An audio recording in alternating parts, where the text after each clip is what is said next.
মানুষ কোন ব্যক্তির নির্মাণ হয় কিভাবে?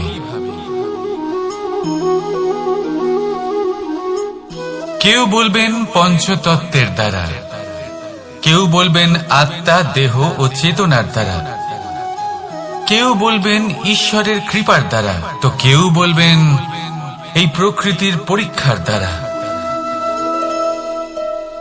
না, মানুষের নির্মাণ হয়ে থাকে বিশ্বাস দ্বারা। ব্যক্তি তখনই গড়ে ওঠেন যখন ব্যক্তিত্ব থাকে, ঠিক কিনা? আর ব্যক্তিত্ব তখনই হবে আর সেরকমই হবে যেরকম বিশ্বাস আপনি নিজের উপরে রাখবেন। যদি আপনি মনে করেন আপনি বিষের ন্যায় হবেন, তাহলে আপনি বিষাক্তই হবেন। যদি আপনি এটা মনে করেন যে আপনি অমৃতের ন্যায় হবেন, তাহলে আপনি অমরই হয়ে যাবেন। যদি আপনি নিজের উপরে বিশ্বাস রাখেন যে আপনি সংসারের সব থেকে উঁচু পর্বতের শিখরে পৌঁছতে পারবেন, তাহলে আপনি অবশ্যই পৌঁছবেন। যদি আপনার এরকম মনে হয় যে আপনি এরকম কখনো করতে পারবেন না, তাহলে এরকম কখনোই হবে না। ভেবে দেখবেন, বিশ্বাসের মধ্যেই বিশ্ব বাস করে থাকে, তো আপনার অস্তিত্ব কেন করবে না? যেমন বিশ্বাস আপনি নিজের উপরে রাখবেন, তেমনই আপনি হয়ে উঠবেন। সেই জন্য নিজের উপরে বিশ্বাস রাখুন, আর হ্যাঁ, ভালোবেসে বলুন রাধা রাধা। শত্রুতা, একজন মানুষ অন্য মানুষের সাথে শত্রুতা করে বসেন। দুজন ঘনিষ্ঠ বন্ধু, এমনও এক সময় আসতে পারে যখন এনারা একে অপরের শত্রু হয়ে ওঠেন। এর অনেকগুলো কারণ হতে পারে, কিন্তু মূল কারণ হল আলোচনা। আগে হ্যাঁ, আপনি যদি কারোর বিষয়ে আলোচনা করেন তাহলে সে আপনার শত্রু হয়ে যেতে পারে। এবার মনে একটা প্রশ্ন আসতে পারে যে এটা কিভাবে সম্ভব হতে পারে? আলোচনা, এটা তো অত্যন্ত জরুরি। যদি আমি নিজের বন্ধুর খারাপ কাজের বিষয়ে আলোচনাই না করি, তাহলে সে শুধরবে কি করে? এ কথা সত্যি যে আলোচনা আবশ্যক, কিন্তু তার থেকেও বেশি গুরুত্বপূর্ণ এবং আবশ্যক হলো আপনার এই সিদ্ধান্ত। সিদ্ধান্ত এটাই যে আপনার এই আলোচনা কোন স্থানে করবেন। যদি এটা সবার সামনে করবেন ভাবেন, তাহলে তা অপমানও হয়ে যেতে পারে। যদি এটা আলাদাভাবে করেন, তাহলে তা পরামর্শ হয়ে যায়। অপমান কেউ স্বীকার করতে পারেন না, কিন্তু পরামর্শ সকলের ভালো লাগে। তাহলে যদি আপন কারোর জন্য ভালো কিছু চান, কাউকে শুধরে দিতে চান, আর আপনার মনে হয় আলোচনা আবশ্যক, তাহলে সর্বপ্রথম সময়, পরিস্থিতি আর স্থানের কথা মনে রাখবেন, নয়তো এই আলোচনা আপনাকে খুব ভোগাতে পারে। তাহলে আসুন আমার সাথে ভালোবেসে বলুন রাধা রাধা। আপনার জীবনেও কি সমস্যা রয়েছে? অবশ্যই থাকবে। প্রত্যেকের জীবনেই সমস্যা থাকে। প্রত্যেক মানুষ জিজ্ঞাসাও করেন যে এই সমস্যা আসলে কি আর কেন আসে জীবনে। আপনাকে একটা কথা বলে দিই যে সমস্যা আসলে সেটা নয় যা আপনার পথে বাধা সৃষ্টি করে, বরং সমস্যা হলো সেটাই যেটা আপনি তখন দেখতে পান যখন আপনার একাগ্রতা আপনার পথ থেকে, আপনার লক্ষ্য থেকে সরে যেতে থাকে। আর এই সমস্যাগুলি দূর করার জন্য, এর সমাধান করার জন্য একটাই পথ আছে, নিজের সমস্ত ভাবনা আরো একবার একাগ্র করুন নিজের পথের দিকে, নিজের লক্ষ্যের দিকে। আপনার সমস্ত ভাবনা যদি কেন্দ্রীভূত হয় নিজের লক্ষ্যে, তাহলে এই সমস্যা দূরে থাকবে। যদি এরকম না হয়, যদি আপনার মন একটু অন্যদিকে চলে যায়, তাহলে এই সমস্ত সমস্যা আবার সামনে চলে আসে আর বাড়তেও থাকে। দেখুন, যেখানে আপনার লক্ষ্য রয়েছে, বাণ যদি সেখানেই চালাতে হয়, তাহলে দৃষ্টি তো সেদিকেই রাখতে হবে। তবেই তো আপনি সেই লক্ষ্য ভেদ করতে পারবেন। সেই জন্য মনে রাখবেন, সর্বদা লক্ষ্য রাখবেন নিজের পথে, সেই পথেই সামনে এগোতে থাকুন নিজের লক্ষ্যের দিকে। আপনি যত সামনে এগোতে থাকবেন এই সমস্যা তত পিছিয়ে যাবে। তাহলে আসুন আমার সাথে ভালোবেসে বলুন, রাধা রাধা। এই পাখিরা সত্যি খুব সুন্দর, আমার খুব ভালো লাগে। আপনি নিশ্চয়ই শুনে থাকবেন যে কিছু পাখির কাছে ডানা অবশ্যই থাকে, কিন্তু উড়তে পারে না। তারা চায় উঁচু আকাশে উড়ে বেড়াতে এবং মেঘেদের সাথে কথা বলতে, করতেই পারে না। এবার এই সংসারেও পাওয়া যায় ঘুড়িও। এদের মধ্যে না জীবন আছে, না প্রাণ আছে, আর না আছে ডানা, কিন্তু এরা আকাশের সাথে কথা বলে, হাওয়ার বেগের সাথে কথা বলে, আনন্দ করে, উৎফুল্ল হয়ে ওঠে। আকাশে জীবনের কিছু মুহূর্ত কাটায়। তার কারণ কি হতে পারে? কারণ হলো সুতো। এই সুতো যদি সঠিক হাতে থাকে তাহলে এই কাগজের তৈরি ঘুড়িও আকাশের উচ্চতায় উড়ে বেড়াতে পারে। এবার এই সুতো আসলে কি? এই সুতো হলো আসলে ভালোবাসা, এই সুতো হলো আসলে বিশ্বাসের। আর এটা আপনি দিয়ে থাকেন তাদের হাতে যাদের আপনি বিশ্বাস করেন, যাদের আপনি নিজের সর্বস্ব দিয়ে দেন। ভেবে দেখুন, এই ভালোবাসা আর বিশ্বাসের সুতো আপনি যদি সঠিক মানুষের হাতে দিয়ে দেন তাহলে আপনি অনেক উচ্চতায় উঠতে পারবেন, আকাশের উচ্চতায় উড়ে বেড়াতে পারবেন, মেঘের সাথে কথা বলতে পারবেন, পাখিদের মতো উড়তে পারবেন, যা ইচ্ছে তাই করতে পারবেন। শুধু এই মানুষ সঠিক হতে হবে, এমন একজন মানুষ যার মনে আপনার জন্য ভালোবাসা রয়েছে, এমন এক মানুষ যার মনে কোনো স্বার্থ নেই, যিনি পরোপকারী, এমন একজন ব্যক্তি যিনি আপনার অস্তিত্বকে বাইরে নিয়ে আসতে পারবেন, তাকে উজ্জ্বল করে তুলবেন। তাহলে ভালোবাসুন, আনন্দ করতে থাকুন, আর এই আনন্দ সহকারে বলুন, রাধা রাধা। আমরা সকলে এমন ব্যক্তির সাথে থাকতে চাই যারা খুব মিষ্টি কথা বলেন, যাদের ব্যবহার আমাদের ভালো লাগে, যারা দেখতে সুন্দর হন, যাদের আমরা পছন্দ করি। আর সব সময় এমন ব্যক্তির থেকে দূরে থাকতে চেষ্টা করি যাদেরকে আমরা পছন্দ করি না, যাদের কথা আমাদের খারাপ লাগে, যাদের কথা একটু কঠোর হয়। আমরা সব সময় চেষ্টা করি এদের থেকে দূরে থাকার, ঠিক কিনা? কিন্তু যদি বাস্তবটা দেখি তাহলে এই কঠোরতা জীবনে শান্তির প্রলেপ দেয়। ওষুধও একটু কড়াই হয়, কিন্তু এ কি করে? আমাদের সুস্থ করে তোলে। ঠিক সেইভাবেই ভালোবাসার এই অধ্যায় একটু কঠিন, একটু কড়াও মনে হতে পারে, কিন্তু এর ফল সবসময় আপনাদের স্বাস্থ্যের পক্ষে ভালোই হয়। সেই জন্য যদি কেউ আপনার নিন্দে করে, আপনাকে কড়া কথা শোনায়, আপনার ব্যাপারে আলোচনা করে, তার মানে এটা নয় যে সে আপনার শত্রু। হতে পারে তিনি আপনার বন্ধু হন, আপনার জন্য ভালো চান, আপনাকে শুধরে নিতে চান, আপনার মধ্যে কোনো পরিবর্তন দেখতে চান।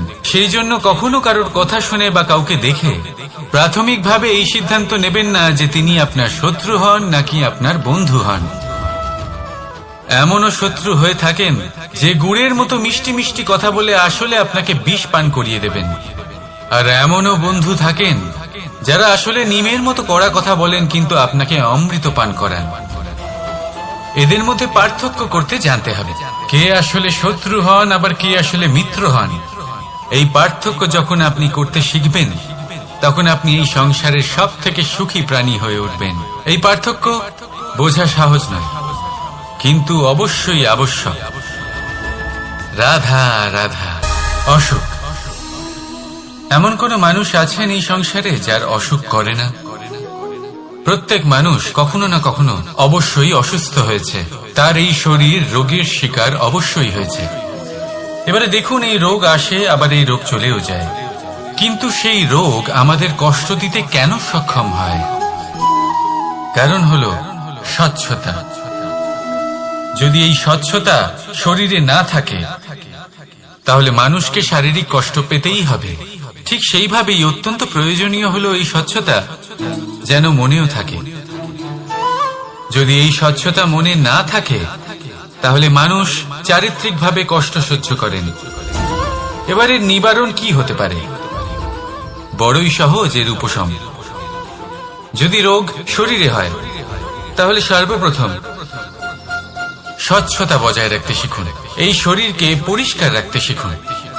বিচক্ষণতার সাথে এই রোগের সম্মুখীন হন। ভয় পাওয়ার কোনো দরকার নেই।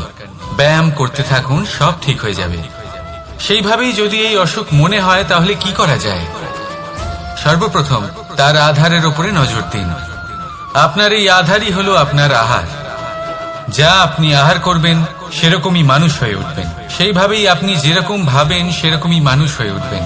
সেই জন্য নিজের ভাবনাকে শুভ করুন, নিজের দৃষ্টিভঙ্গিকে শুভ করে তুলুন। সবকিছু সঠিক হবে। আপনার আমার সবার মধ্যেই এক রাক্ষস বাস করে। তার সম্মুখীন হন, তাকে পরাস্ত করুন।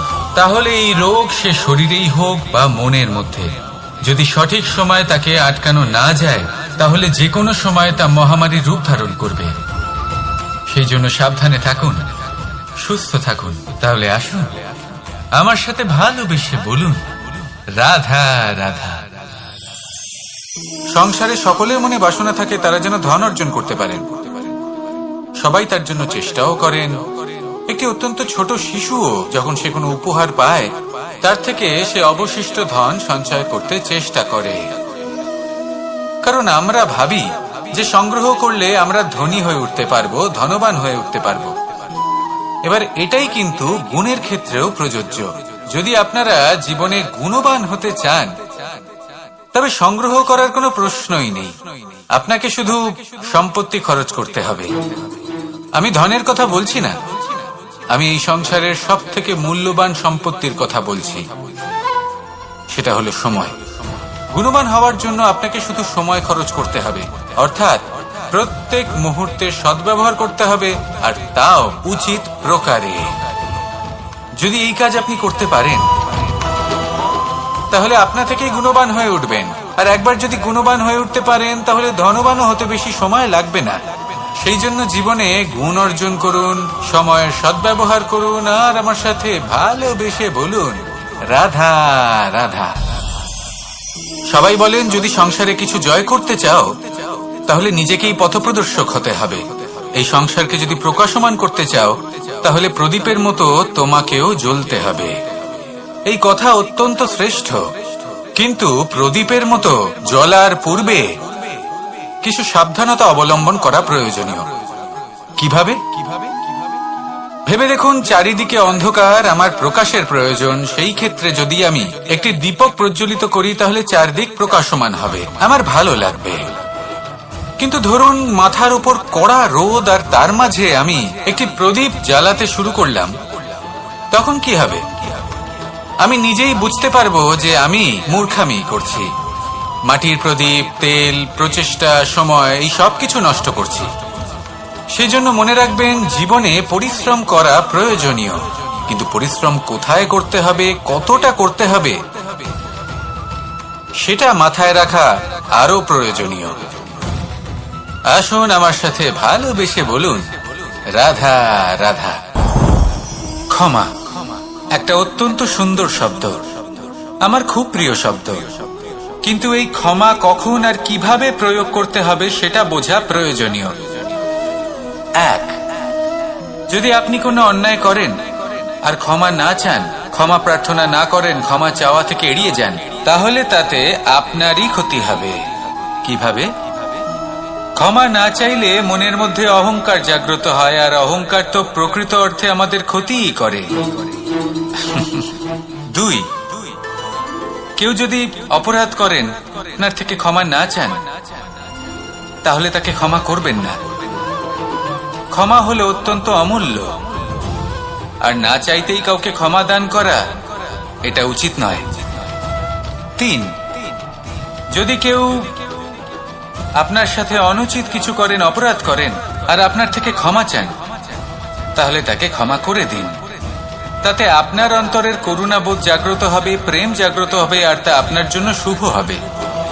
4, যদি আপনি নিজে কোনো অপরাধ করেন তাহলে অবশ্যই ক্ষমা চাইবেন, তাতে আপনারই লাভ হবে। কিভাবে? সামনের ব্যক্তি আপনাকে ক্ষমা করুক বা না করুক, আপনার অন্তরের অহংকার ক্ষীণ হবে, আর এই মন আরো নির্মল হয়ে উঠবে।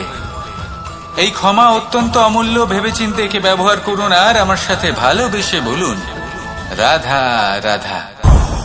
আমি এখানে একা এই বনে বসে আছি, বাঁশি বাজাচ্ছি।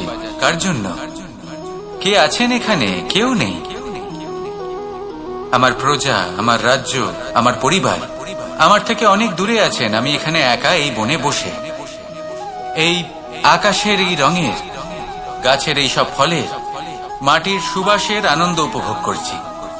কেন? আমি হলাম দ্বারকাধীশ।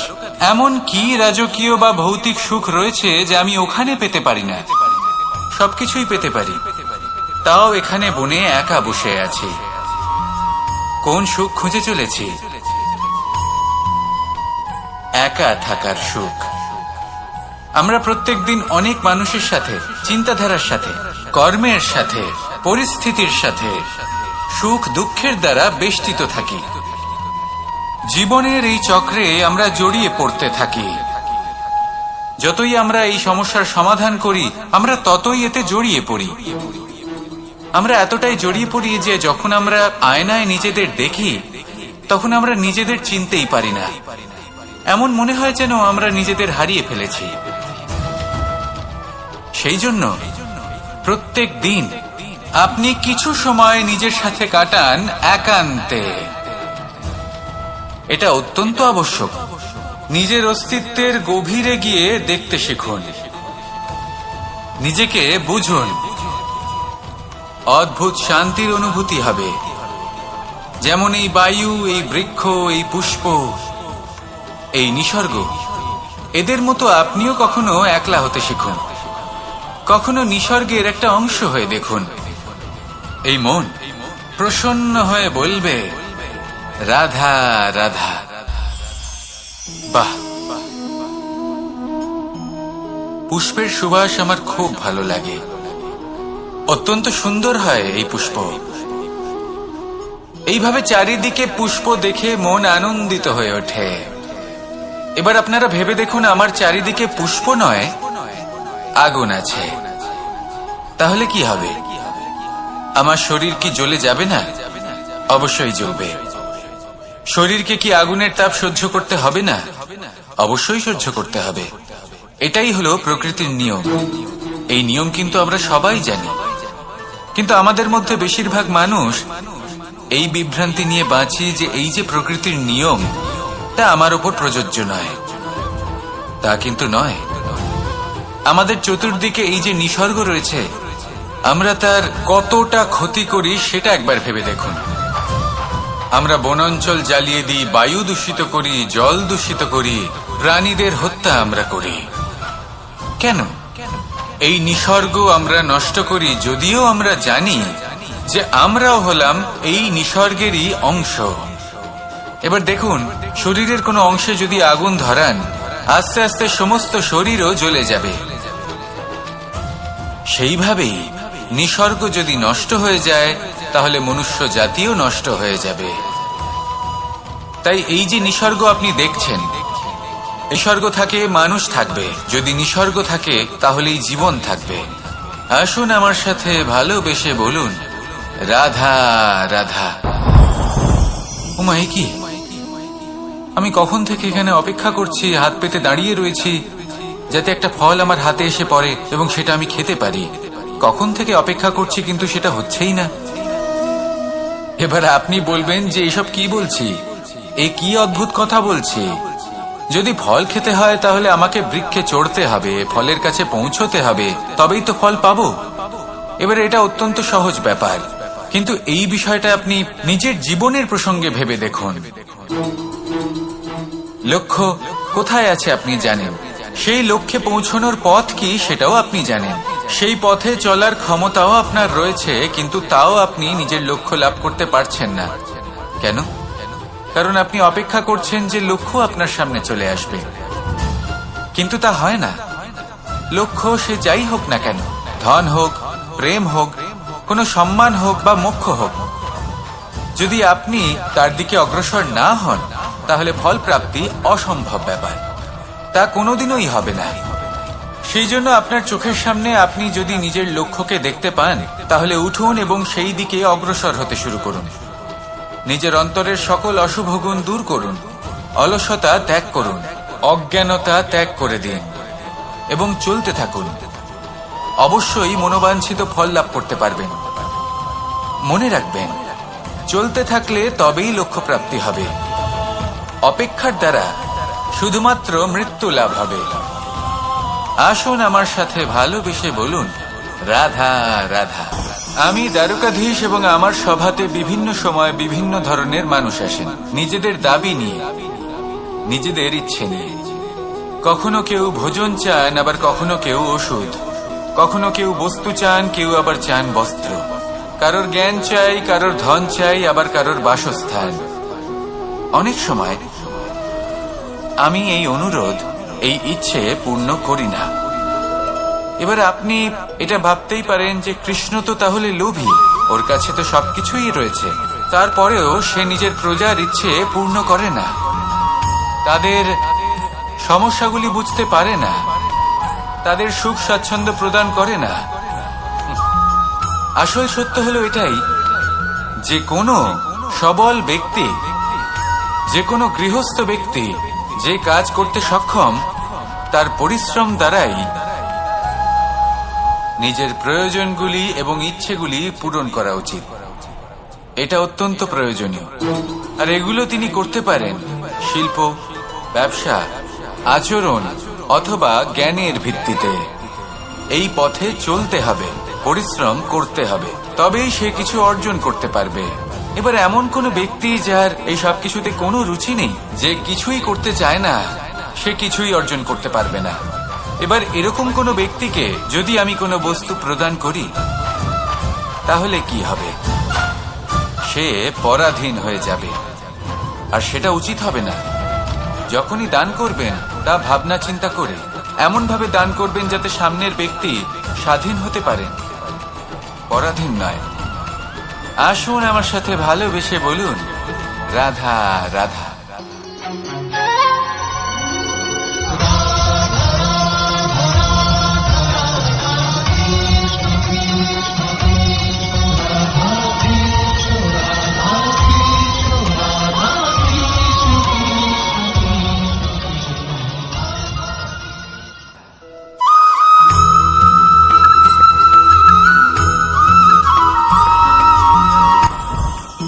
জীবনে কিছু শেখা অত্যন্ত গুরুত্বপূর্ণ। এবার কি কি শিখতে হবে সেই সব শেখানোর জন্য অনেক শিক্ষক রয়েছেন, কিন্তু কি শিখবেন না আর কি করবেন না এটা আমাদের নিজের অভিজ্ঞতা দিয়ে শিখতে হয়। কিন্তু তার মানে এটা নয় যে যদি আপনাকে শিখতে হয় যে আগুনের তাপ কতটা, আপনাকে আগুনের মধ্যে হাত দিতে হবে। না, অন্য কারোর অভিজ্ঞতা দ্বারাও শিখতে পারেন। প্রশ্ন শুধুমাত্র একটাই যে আপনি কি শিখতে চান নাকি চান না। যদি আপনি এটাই ভাবেন যে আমি শুধুই নিজের অভিজ্ঞতা দ্বারাই শিখতে চাই, তাহলে জীবনকাল ছোট মনে হবে, অনেক কিছুই শিখতে পারবেন না। তাই নিজের সাথে সাথে বড়দের অভিজ্ঞতার দ্বারাও শেখা শুরু করে দিন। এই সংসারের অভিজ্ঞতা দ্বারা শিখতে শুরু করে দিন। আর এটা নিশ্চিত রূপে শেখা আবশ্যক যে কখন কি করবেন না, কোথায় থামতে হবে আর কোথায় থামবেন না। তাহলে আসুন আর আমার সাথে ভালোবেসে বলুন, রাধা রাধা।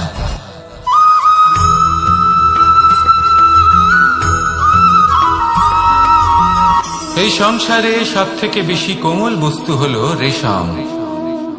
এই রেশম এতটাই কোমল হয় যে এর পুরো একটা থান শুধুমাত্র একটা হাতে ধরা সম্ভব। কখনো ভেবে দেখেছেন এই রেশম কিভাবে হয়? একটি কীট তার লালার দ্বারা উৎপন্ন হয়। এই কীট সেই রেশমকে পাক দিতে থাকে, পাক দিতেই থাকে, দিতেই থাকে, আর আস্তে আস্তে তার মধ্যেই জড়িয়ে পড়ে। শেষে ওর এই সুন্দর অমূল্য সৃষ্টি রেশমের এই সুতো তার নির্মাণ কার্য পূর্ণ হয়, কিন্তু তাতেই ও নিজে বন্দী হয়ে যায়। নিজেরই মায়াজালের এই বন্দী গৃহে নিজেই ফেঁসে যায়।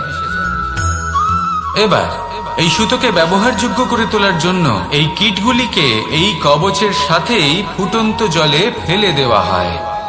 এই সংসারে যদি আমাদের স্বপ্ন এই সংসারের দুঃখ হরণ করার জন্য, এই সংসারে সুখ বিতরণ করার জন্য হয়, তবেই আমাদের প্রগতি সম্ভব। যদি আমাদের এই স্বপ্ন শুধুই আমাদের এবং আমাদের স্বার্থ সিদ্ধির জন্য হয়, তাহলে এই স্বপ্ন আমাদের অন্ধ করে দেবে, আমাদের অন্ধকারের পথে নিয়ে যাবে, আর আমরাও সেই কীটের মতো হয়ে যাব। নিজেদেরই মায়াজালে আমরা নিজেই ফেঁসে যাব, আর শেষে আমরা যদি কিছু লাভ করি তা হবে একাকিত্ব, অন্ধকারময় মৃত্যু। তাই স্বপ্ন অবশ্যই দেখুন, কিন্তু এমন ভাবে স্বপ্ন দেখবেন না যে তার এই বন্দিগৃহে আপনি নিজেই ফেঁসে গেলেন। স্বপ্ন দেখুন পরোপকারে।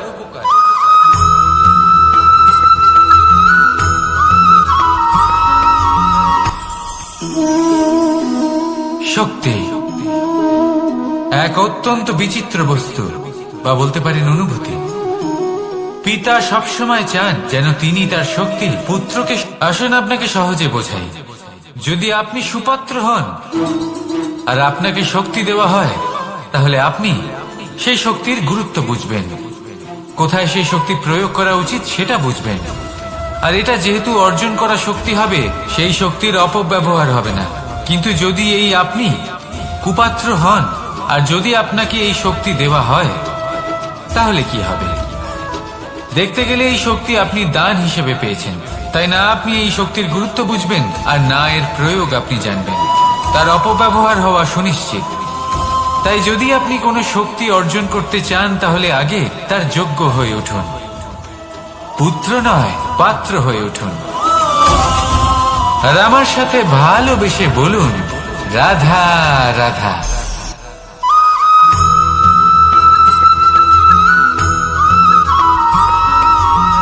এই সংসারে প্রত্যেক মানুষ এটাই চান যে তিনি যেন ধনবান হন, আর্থিক অবস্থা তার ভালো থাকে, ওনার বাড়িতে লক্ষ্মীর আগমন হয়। কিন্তু সেটা হবে কি করে, সেটাই হলো প্রশ্ন। কেউ বলেন যে যদি পরিশ্রম করো তাহলে ধন অর্জন সম্ভব, কেউ বলেন যে যদি বিদ্যা লাভ হয় তবেই ধন অর্জন সম্ভব, কেউ বলেন যে যদি বলশালী হও তবেই সম্পন্ন থাকবে।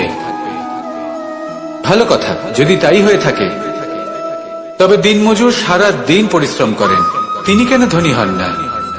অনেকজন বিদ্বান মানুষ আছেন এই সংসারে, তারা কেন ধনবান হন না? অনেক সংখ্যক বলশালী ব্যক্তি আছেন, তাদের কাছে ধন নেই কেন?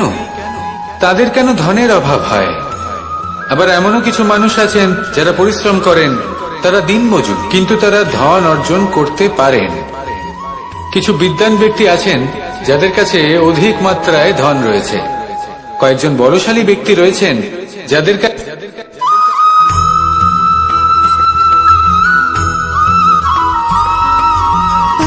সুখ, দুঃখ এবং শক্তি, এই তিন হলো এই সংসারের ত্রিদেবের মতো। আমাদের জীবনে যা কিছু ঘটছে এই তিনটির ভিত্তির উপরেই হচ্ছে। আসলে এই সংসারের একটা নিয়ম আছে, যখনই আপনি কিছু লাভ করেন, এই সংসার আপনার পরীক্ষা নেয়। এটা জানার জন্য আপনার পরীক্ষা নেয় যে আপনি যা কিছুই লাভ করেছেন, আপনি কি আদৌ সেটার যোগ্য কিনা। ঠিক সেইভাবেই এই সুখ, দুঃখ এবং শক্তি আপনার পরীক্ষা নিয়ে থাকে। যখন সুখ আসে তখন সে আপনার পরীক্ষা নেয় যে আপনার মধ্যে অহংবোধ জাগ্রত হয়নি তো। যদি অহংবোধ চলে আসে তাহলে সুখ সেখানেই সঙ্গ ত্যাগ করে। দুঃখ আপনার ধৈর্যের পরীক্ষা নিতে থাকে, আর যদি আপনার মধ্যে ধৈর্য না থাকে তাহলে এটা আপনাকে আরো বেশি দুঃখের গভীর অন্ধকারে ঠেলে দেবে। সেখানে শক্তি পরীক্ষা নেয় আপনার বিনম্রতার। যদি আপনি বিনম্র না হন, তাহলে হয় এই শক্তি আপনার সঙ্গ ত্যাগ করবে, নয় এই শক্তি বিনম্রতার অভাবে আপনার পতনের কারণ হতে পারে। এই সংসারে যে কোনো ব্যক্তি যিনি এই পরীক্ষায় উত্তীর্ণ হয়ে থাকেন, এই জীবনে তিনি সাফল্য লাভ করেন।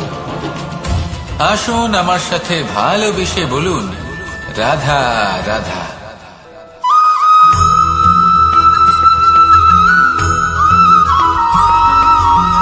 পঞ্চতত্ত্বের মধ্যে দ্বিতীয় তত্ত্ব হল ধরণী, ভূমি, যাকে আমরা ধরণী মাতা বলি। এই ধরণী ধৈর্য ধারণ করে, আর এর ওপরেই আমাদের সমগ্র সংসার নির্ভরশীল। কারণ এই ভূমি সহ্য ক্ষমতা রাখে, এর সহ্য ক্ষমতা হল অপরিসীম। সন্তান যতই আঘাত প্রদান করুক না কেন, প্রেম পূর্বক সহ্য করে, আর তার বদলে অমূল্য রত্ন প্রদান করে। সন্তান যদি হাল চালায়, তাহলে তার বদলে তাকে অন্ন প্রদান করে। এটাই হলো ধরণী। এবার এর থেকে আমরা কি শিক্ষা পেতে পারি? এটাই যে কারোর জন্য কিছু করা বা কাউকে কিছু দেওয়া মনে কোনো কামনা ছাড়াই। আর এই কথাটা বুঝে যান, যদি কারোর জন্য কামনা না রেখে বা কোনো পাওয়ার আশা না রেখে কারোর জন্য কিছু করেন বা কারোকে কিছু দেন, যদি এটা আপনি শিখতে পারেন, তবে আপনি ভালোবাসতে শিখে গেছেন। আর সেই জন্যই এই ধরিত্রীকে মাতা বলা হয়। কারণ মাতা শুধু উনি নন যিনি গর্ভে সন্তানকে ধারণ করেন, মাতা তো উনিও যিনি জীবন বাঁচতে শেখান, যিনি জীবন বাঁচার উদাহরণ প্রদান করেন। তাহলে ধরণীর থেকে এই নিঃস্বার্থ ভাব শিখুন, নিঃস্বার্থ ভালোবাসা শিখুন, আর এই ভালোবাসার সাথেই বলুন, রাধা রাধা।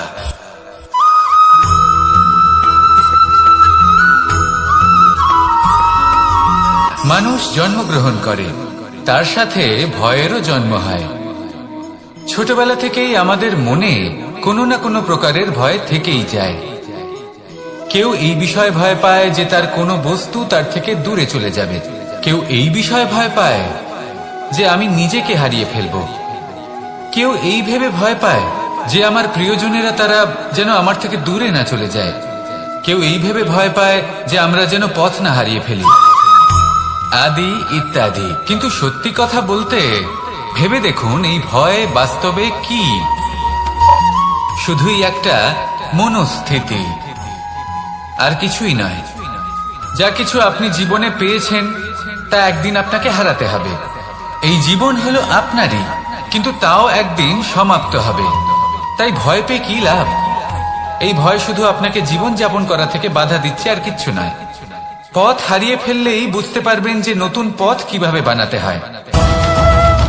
কিছু মানুষকে জীবন থেকে হারালে তবেই আপনি বুঝবেন যে আপনার আপনজনকে। এই ভয়ের কারণে ভীত হয়ে থাকবেন না। এই তারা নক্ষত্র অন্ধকারের অভাবে গুরুত্ব হারায়। শিবকেও মহাদেব হওয়ার জন্য বিষপান করতে হয়েছিল। প্রত্যেক পরিস্থিতি, প্রত্যেক সাফল্য আপনার পরীক্ষা নেবে, তাতে উত্তীর্ণ হওয়া হলো আপনার কর্ম। যখনই আপনি ভয় পাবেন বা সংকটের সম্মুখীন হবেন, তখন সাহসের সাথে তার সম্মুখীন হন। মনে রাখবেন, যে সম্মুখীন হতে জানে, সাফল্য তার সাথে সবসময় থাকে। আসুন আর আমার সাথে ভালোবেসে বলুন, রাধা রাধা।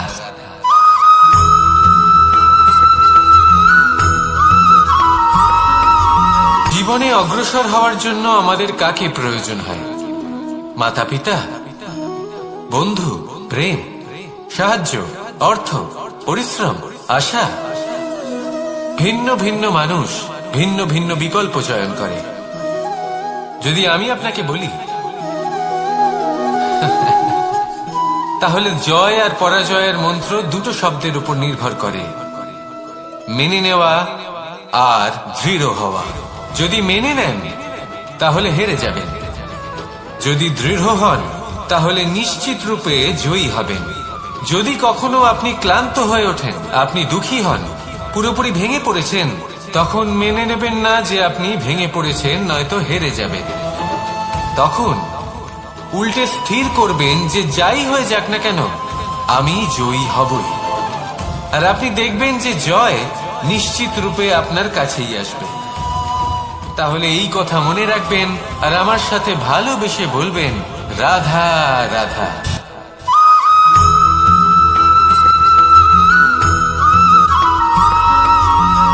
এই সংসারে কোনো বস্তু হোক বা ব্যক্তি হোক, তার একার গুরুত্ব কিন্তু খুব বেশি নয়। একটা উদাহরণ হিসেবে বৃষ্টির ফোঁটাকে ভেবে দেখুন।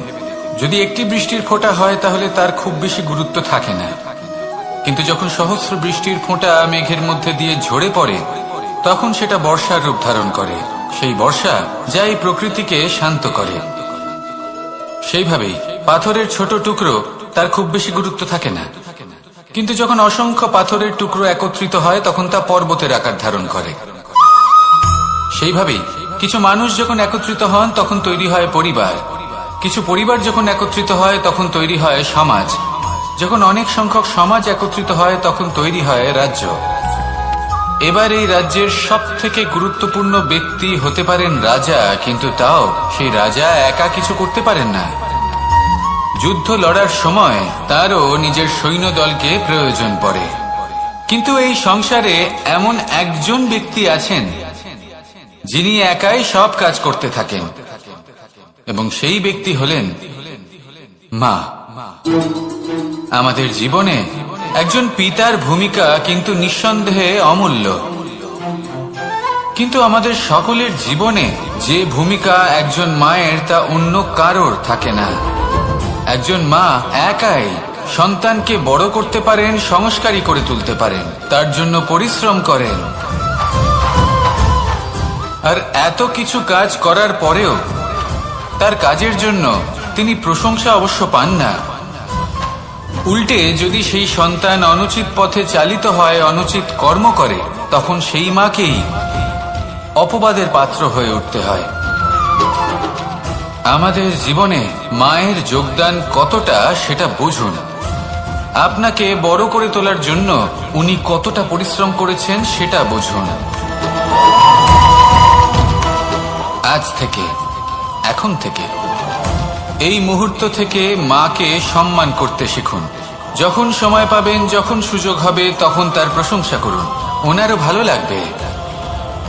আর মায়ের এই মমতার জন্য, তার এই ভূমিকার জন্য আসুন সবাই মিলে আমরা তাকে প্রণাম করি, আর সকলে মিলে ভালোবেসে বলি, রাধা রাধা।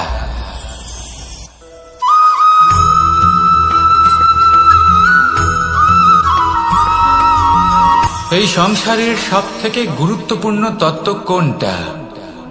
প্রথম হলো সময়। জন্ম থেকে মৃত্যু পর্যন্ত এই যে সময়, এটাই তো হলো জীবন।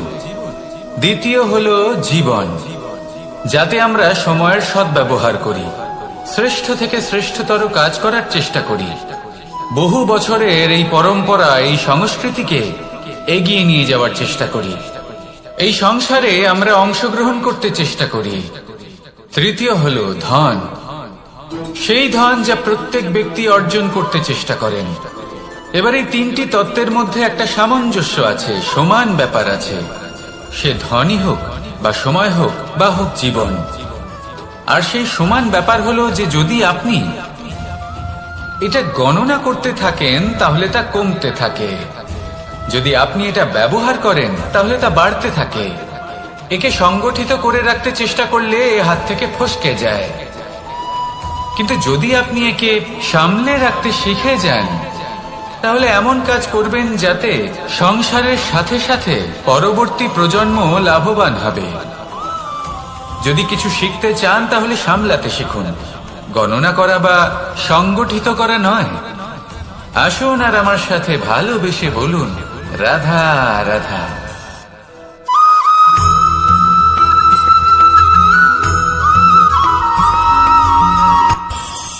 এই সংসারে আমরা প্রকাশ কোথা থেকে পাই? এর উত্তর বড়ই সরল। ভোরে যখন সূর্যোদয় হয় তখন প্রকাশের কিরণ আমাদের ঘরে এসে পৌঁছয়। এইভাবেই আমরা প্রকাশ লাভ করি। এবার এই প্রকাশের আলোতেই আমরা সারাদিনের কাজ সম্পন্ন করি। সন্ধে হয়ে যায়, সূর্যাস্ত হয়ে যায়, আর আমাদের ঘর যাতে অন্ধকার না হয় তার জন্য আমরা একটা প্রদীপ প্রজ্বলিত করি। এটাই ঘটে আমাদের জীবনেও। এবার প্রবাহমান আয়ুর সাথে আমরা আমাদের অন্তরে যদি একটা প্রদীপ প্রজ্বলিত করে নিই, তাহলে বিষয়টাই অন্যরকম হবে। এবার আপনি বলবেন কোন প্রকাশের কথা বলছি যা আমাদের অন্তরে জাগ্রত করা সম্ভব? আমাদের আত্মার মাঝে প্রেমের প্রকাশ জাগ্রত করার কথা বলছি। কারণ আমাদের এই জীবন এও হলো দিনের আলোর মতো। আজ প্রকাশ আছে, কিন্তু কোনোদিন অবশ্যই অস্ত হবে। কিন্তু অস্ত হবার আগে যদি আমরা আমাদের আত্মার মাঝে প্রেমের এই প্রকাশ উজ্জ্বলিত করে নিই, তাহলে আমাদের সন্ধ্যাকালও আমরা আনন্দে এবং প্রেমে যাপন করব। তাহলে আসুন আর আমার সাথে ভালোবেসে বলুন, রাধা রাধা।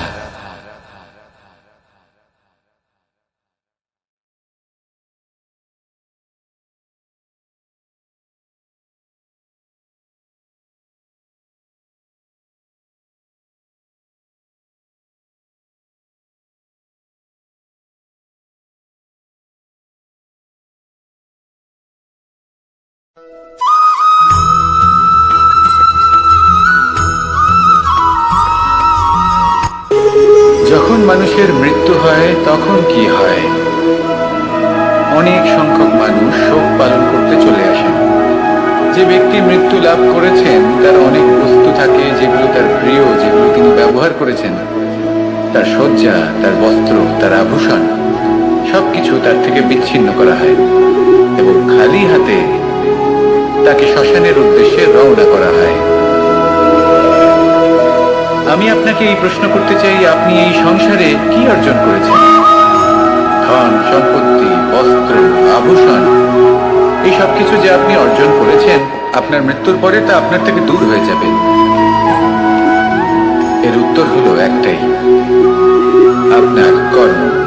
শুধু সেটাই আছে যা একান্ত আপনার, আর শুধু সেটাই এই সংসার থেকে চলে যাওয়ার পরেও সংসারেই জীবিত থাকবে।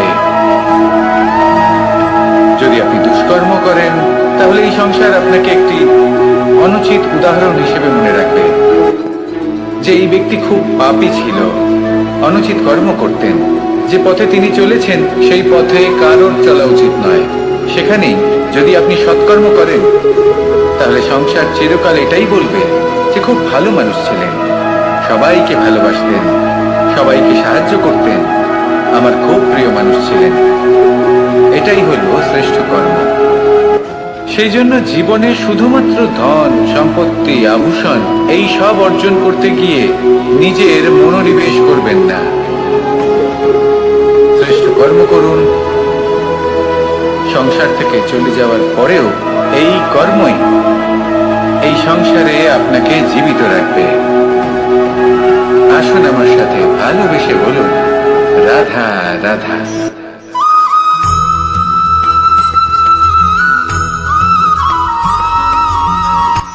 এই সংসারে সাফল্য লাভ করার জন্য জ্ঞানের প্রয়োজন হয়, পরিশ্রমের প্রয়োজন হয়, দৃঢ় নিষ্ঠার প্রয়োজন হয়, নিরন্তর চেষ্টা করা প্রয়োজনীয়। কিন্তু আরো কিছু আছে যা অত্যন্ত প্রয়োজনীয় এবং গুরুত্বপূর্ণ। তা হলো ভালো বন্ধু।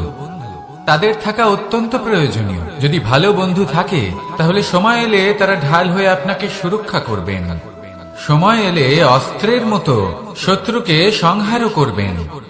যদি তিনি জ্ঞানী হন, তাদের মধ্যে সদ্গুণ থাকে, তাহলে এই সব গুণ আপনার মধ্যেও প্রবেশ করবে। তাহলে সাফল্যের জন্য ভালো বন্ধু পাওয়া অত্যন্ত প্রয়োজনীয়। কিন্তু শুধু বন্ধু কেন, ভালো শত্রুও থাকা প্রয়োজনীয়। এবার আপনি ভাববেন, আমি কি বললাম? যদি আপনার জীবনেও ভালো অর্থাৎ শক্তিশালী শত্রু থাকে, তাহলে আপনিও শক্তিশালী হতে থাকবেন। এই শত্রু আপনাকে প্রেরিত করবে আরো বেশি শক্তিশালী হয়ে ওঠার। কখনো কোনো হরিণকে দেখুন, তীব্র গতিতে দৌড়তে থাকে। কেন তীব্র গতিতে দৌড়য়? এই কারণে নয় যে কোথাও তার জন্য মধুর ঘাস অপেক্ষা করে রয়েছে, না। সে এই কারণে তীব্র গতিতে দৌড়য় কারণ সেটা না করলে তার পেছনে একটি সিংহ আছে যে ওকে নিজের ভোজন করে ফেলবে। তাই জীবনে বিপদ, সংকট এই সবকিছুও হলো অত্যন্ত গুরুত্বপূর্ণ। তার সম্মুখীন হতে শিখুন আর আমার সাথে ভালোবেসে বলুন, রাধা রাধা।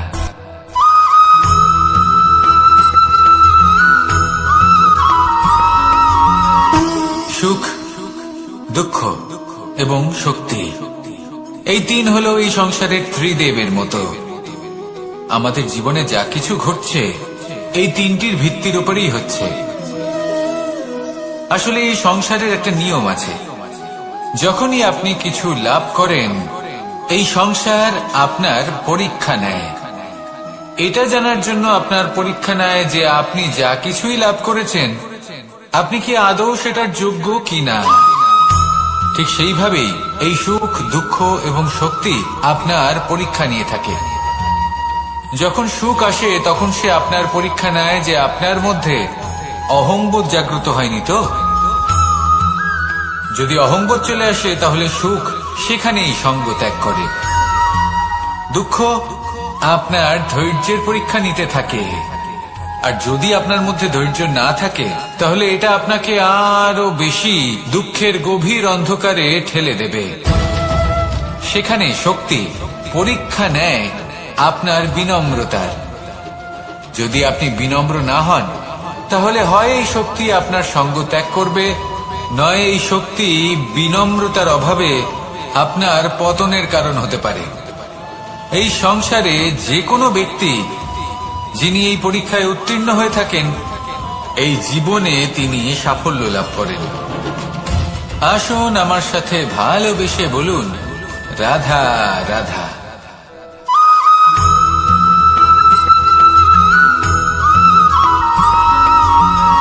পুরুষার্থ। শাস্ত্রে 4 ধরনের পুরুষার্থের কথা বলা হয়েছে।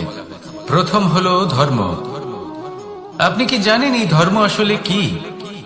আপনার কি মনে হয় ধর্ম আসলে কি? কোনো বিশেষ ঈশ্বরকে মানাই কি ধর্ম বলা হয়, নাকি কোনো বিশেষ রীতি পালন করাই হলো ধর্ম, নাকি কোনো বিশেষ সাহিত্যকে সর্বশ্রেষ্ঠ মনে করাই হলো ধর্ম? না, ধর্ম হলো সেটা যাকে ধারণ করা যেতে পারে, আর ধারণ শুধু সেটাই করা যায় যা পবিত্র। পবিত্র শুধু তাকেই বলা হয় যা নিঃস্বার্থ, যার মধ্যে শাসন করার কোনো ইচ্ছে নেই, যা সরলভাবেই প্রবাহমান, জল এবং বায়ুর মতো। যখন কোনো ব্যক্তি ধর্মকে ধারণ করেন এবং সেই ধর্ম সেই ব্যক্তিকে রক্ষা করে তখন তাকে ধর্ম বলা হয়। ধর্ম যা রক্ষা করে অহংকার থেকে, খারাপ চিন্তার হাত থেকে। সেই জন্য পুরুষার্থ গড়ে তোলার আগে, ধর্ম পালন করার আগে ধর্মের প্রকৃত অর্থ কি সেটা বুঝে নিন। এটা জেনে রাখুন যে সমস্ত ধর্মের আধার, সমস্ত ধর্মের ভিত শুধুমাত্র ভালোবাসা। আসুন আর এই ভালোবাসার সাথেই বলুন, রাধা রাধা।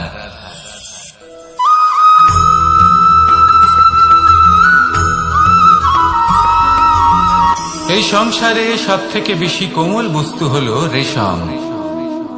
এই রেশম এতটাই কোমল হয় যে এর পুরো একটা থান শুধুমাত্র একটা হাতে ধরা সম্ভব। কখনো ভেবে দেখেছেন এই রেশম কিভাবে হয়? একটি কীট তার লালার দ্বারা উৎপন্ন হয়। এই কীট সেই রেশমকে পাক দিতে থাকে, পাক দিতেই থাকে, আর আস্তে আস্তে তার মধ্যেই জড়িয়ে পড়ে। শেষে ওর এই সুন্দর অমূল্য সৃষ্টি রেশমের এই সুতো তার নির্মাণ কার্য পূর্ণ হয়, কিন্তু তাতেই ও নিজে বন্দী হয়ে যায়। নিজেরই মায়াজালের এই বন্দী গৃহে নিজেই ফেঁসে যায়। এবার এই সুতোকে ব্যবহারযোগ্য করে তোলার জন্য এই কীটগুলিকে এই কবচের সাথেই ফুটন্ত জলে ফেলে দেওয়া হয়। এই সংসারে যদি আমাদের স্বপ্ন এই সংসারের দুঃখ হরণ করার জন্য, এই সংসারে সুখ বিতরণ করার জন্য হয়, তবেই আমাদের প্রগতি সম্ভব। যদি আমাদের এই স্বপ্ন শুধুই আমাদের এবং আমাদের স্বার্থ সিদ্ধির জন্য হয়, তাহলে এই স্বপ্ন আমাদের অন্ধ করে দেবে, আমাদের অন্ধকারের পথে নিয়ে যাবে, আর আমরাও সেই কীটের মতো হয়ে যাব। নিজেদেরই মায়াজালে আমরা নিজেই ফেঁসে যাব।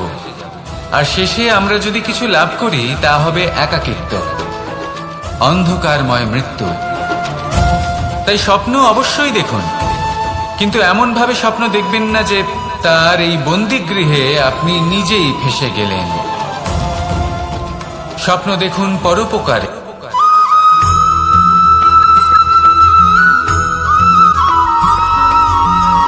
কেউ বলে জীবন খুব ক্ষণস্থায়ী, কেউ বলে জীবন হলো একটা সুন্দর স্বপ্নের মতো, আবার কেউ বলবে জীবন হলো এক কঠোর সত্য। কিন্তু জীবন আসলে কি? জীবন হলো আপনারই প্রতিবিম্ব, একটা দর্পণ। অর্থাৎ আপনি জীবনকে সেইভাবেই পাবেন যেরকম আপনি নিজেকে প্রতিপন্ন করবেন। যদি আপনি দর্পণের দিকে তাকিয়ে হাসেন, তাহলে আপনি সামনে হাসি মুখী দেখতে পাবেন। এবার যদি আপনি গম্ভীর হয়ে থাকেন, তাহলে আপনি একজন রুষ্ট ব্যক্তি দেখতে পাবেন। শেষে সবথেকে বেশি গুরুত্বপূর্ণ হলো আপনার চেষ্টা। আপনাকে সবসময় চেষ্টা করতে হবে যাতে আপনি নিজেকে প্রসন্ন এবং ইতিবাচক মনোভাবে রাখেন। এটা হলো আপনারই উত্তরদায়িত্ব, তাকে পালন করুন। এই মনকে প্রসন্ন রাখুন, এই সংসারকে সুন্দর বলে মনে হবে। আর এই মন প্রসন্ন হয়ে বলবে, রাধা রাধা।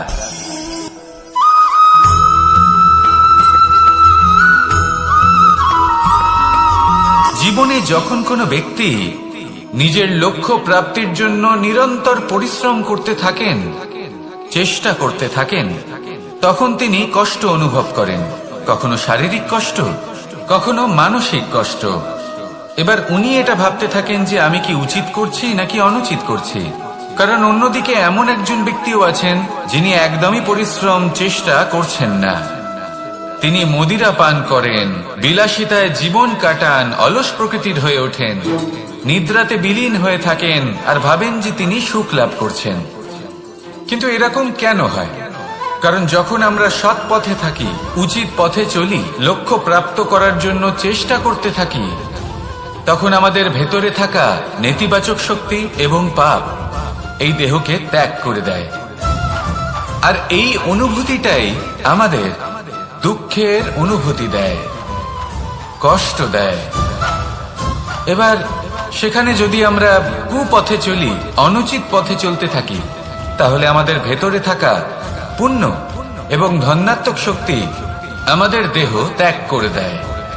আর এই অনুভূতির কারণেই আমরা সুখ অনুভব করি। কিন্তু কখনো ভাববেন যে এই সুখ বেশি সময় পর্যন্ত থাকে না। সেই জন্য সবসময় মনে রাখবেন, যদি আপনি জানেন যে এটাই আপনার লক্ষ্য, এটাই উচিত পথ, শুভ পথ, তাতে নিরন্তরভাবে এগিয়ে যেতে চেষ্টা করতে থাকুন। এই কষ্ট আপনাকে সুখের পরাকাষ্ঠায় কখন পৌঁছে দেবে তা আপনি জানতেই পারবেন না। আসুন আমার সাথে ভালোবেসে বলুন, রাধা রাধা।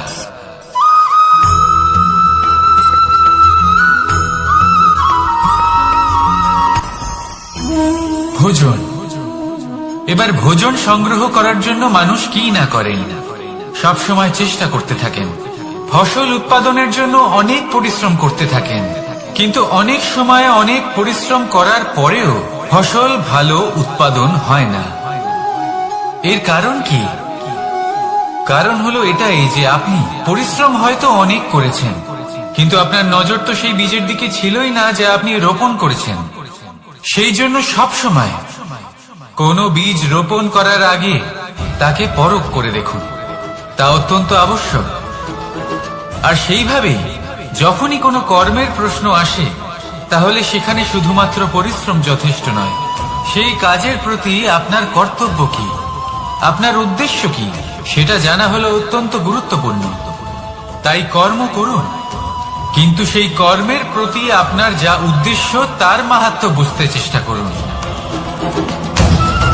তাহলে আসুন আমার সাথে ভালোবেসে বলুন, রাধা রাধা।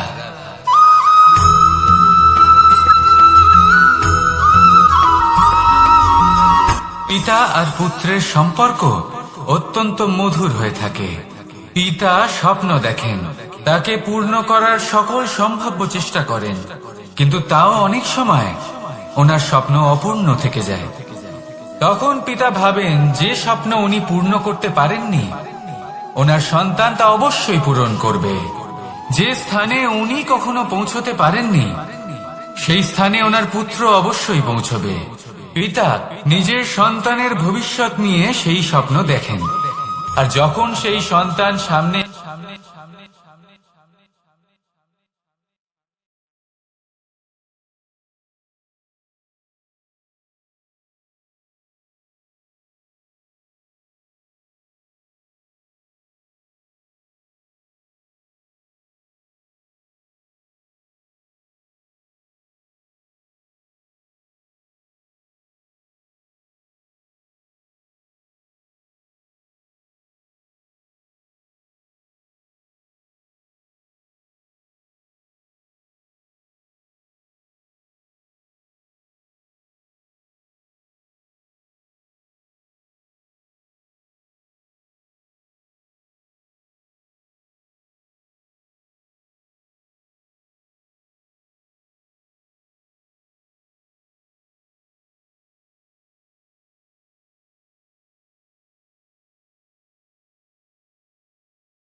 আপনি অবশ্যই কোনো গাছ দেখে থাকবেন যেখানে অনেক ফল রয়েছে।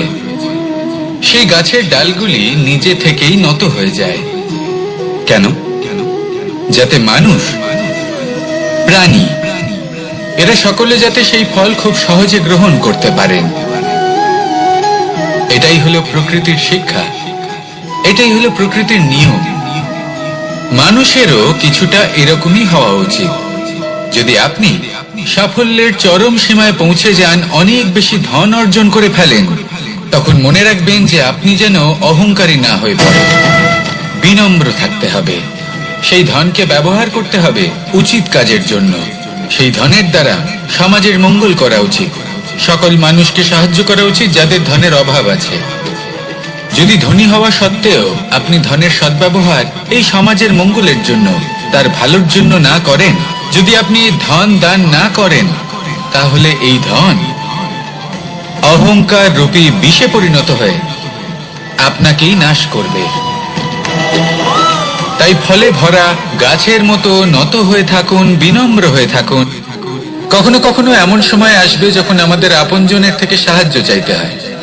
আমরা সাহায্য চাই আর তারা সাহায্য করেও দেন, আমাদের সংকট থেকে মুক্তও করে দেন। কিন্তু যখন এই সময় বদলে যায়, যখন সুখের সময় আমাদের জীবনে আসে, তখন আমাদের মনে একটা অহংবোধ জেগে ওঠে। মনে হয় উপকার আবার কি, সেই ব্যক্তি সাহায্য করেছিলেন তাতে কি, উনি তো নিজের কর্তব্য পালন করছিলেন। সেই ব্যক্তি আমাদের ধন দিয়েছিলেন যখন প্রয়োজন ছিল, তো আমরা সেই ধন তো ফিরিয়ে দিয়েছি, উপকার কিসের? এই ভাবনা অনুচিত। যদি কোনো ব্যক্তি আপনাকে সাহায্য করে থাকে যখন কেউ করেনি, যখন আপনার সব থেকে বেশি প্রয়োজন ছিল, সেই সাহায্য অমূল্য, আর সেটা উপকারী বটে। যদি কেউ উপকার করেন, তাহলে বিনম্র চিত্তে ভালোবেসে আজীবন তার উপকারের প্রতি কৃতজ্ঞ থাকুন। কারণ সত্যি কথা বলতে এই সংসারে উপকার করার মতো ব্যক্তি খুব কম রয়েছেন, আর উপকারের কথা মনে রাখেন এমন কৃতজ্ঞ ব্যক্তি আরো কম। সেই জন্য জীবনে কৃতজ্ঞ থাকুন আর আমার সাথে ভালোবেসে বলুন, রাধা রাধা। এবার ধরুন আমাকে দ্বারকা থেকে হস্তিনাপুর যেতে হবে, আর পথে আমি প্রত্যেকটা এমন স্থানে দাঁড়াচ্ছি যেখানে আমার মনে আপ্লুত করার মতো কোনো দৃশ্য দেখতে পাচ্ছি, বা কোনো ব্যক্তিকে দেখতে পাচ্ছি, বা কোনো প্রসঙ্গ দেখতে পাচ্ছি, বা কোনো নাটক দেখতে পাচ্ছি। তাহলে কি আমি কখনো হস্তিনাপুরে উচিত সময়ে পৌঁছতে পারবো? কখনোই নয়। মানুষকেও ঠিক এই কথাটাই মাথায় রাখতে হবে। মানুষ মনের মধ্যে একটা লক্ষ্য স্থির করেন, সেই পথে অগ্রসর হয়ে পড়েন। এবার সেই পথে এগোতে এগোতে অনেক মানুষজন, অনেক ঘটনা, অনেক সমস্যা চলে আসে, যার ফলে তার মন বিচলিত হয়ে পড়ে। যদি মন বিচলিত হয়ে যায়, তাহলে লক্ষ্যের প্রতি কিভাবে একাগ্রচিত্ত হবেন? সেই জন্য অত্যন্ত আবশ্যক যে আপনি সময়ের সদ্ব্যবহার করুন সেই পথে চলার জন্য। সেই পথে সামনে এগোতে থাকুন, চোখ থাকবে শুধু লক্ষ্যের দিকে। যখনই আপনি বুঝবেন যে আপনি লক্ষ্যভ্রষ্ট হচ্ছেন, আবার সেই পথে নিজেকে টেনে আনুন। ঠিক এইভাবেই এগোতে থাকুন, সাফল্যের শিখরে গিয়ে পৌঁছুন, আর সেখানে গিয়ে আনন্দের সাথে উচ্চ স্বরে বলুন, রাধা রাধা। এগুলো হলো নিম পাতা। যদি এগুলো চেখে দেখেন, তাহলে মুখ বিকৃত হবে। এগুলো কি তেতো খেতে, হে নারায়ণ! এর থেকে বেশি তিক্ত সংসারে আর কিছুই হতে পারে না। হয়তো আপনি এগুলো ফেলেও দেবেন, কিন্তু যদি এই স্বাদের ঊর্ধ্বে উঠে এই নিমের বিষয়ে আপনারা জানতে চেষ্টা করেন, তাহলে আপনি জানতে পারবেন যে এই নিম কতটা বেশি গুরুত্বপূর্ণ, কত গুরুত্বপূর্ণ ওষুধ, আর আমাদের শরীরের জন্য কতটা বেশি লাভজনক। এই নিম, এর মধ্যে অনেক রোগের উপশম নিহিত রয়েছে। এবার জীবনে আমরা বিভিন্ন মানুষের সাথে পরিচিত হই, নেত্র দ্বারা তাদের দেখি, কিন্তু তাদের আমরা খুব একটা পছন্দ করি না।